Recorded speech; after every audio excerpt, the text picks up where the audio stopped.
Let's analyze the 75,000 4-bedroom apartment as a rental property investment. We have used the Foursquare method and translated that into an Excel spreadsheet. If you want to know more about the Foursquare method, here's a link to our guys at the Bigger Pockets podcast. I've color-coded the spreadsheet. The area highlighted in green represents income, red is for expenses, blue for cash flow, yellow for return on investment. Let's start with income, which is the monthly rental income we get from this property. The estimation for a 4-bedroom in this area is $600 per month. You may have other incomes from your property, but in this case, we would like to keep it simple and say we're getting paid monthly $600.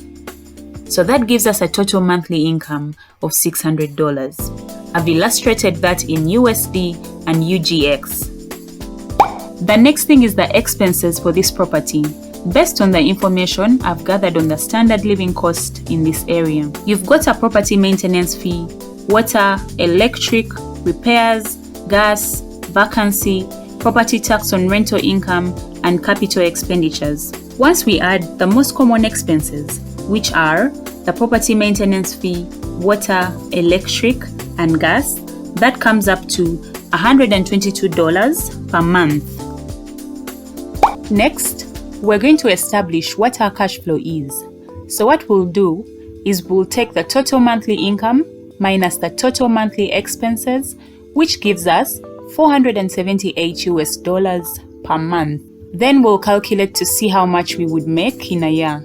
So we multiply that by 12 months and it will give us $5,736. So with this figure, we know that after expenses, the gross income is $5,736. Then we also want to know how all this is related to our investment.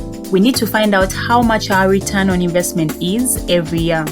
So we'll find out what the total purchase price was. In this case, it is $75,000. Then we add any closing costs associated. So that will give us a total investment of $76,125. Next, we'll do our annual cash on cash return on investment, which is calculated by getting the annual cash flow, which is $5,736, divided by the total investment, which is $76,125 times 100. This will give you 7.5%. So this means that your annual cash on cash return on investment is 7.5%. If you'd like to see more videos like this and you found this video useful, please hit the like button and subscribe to this channel. Until next time, bye.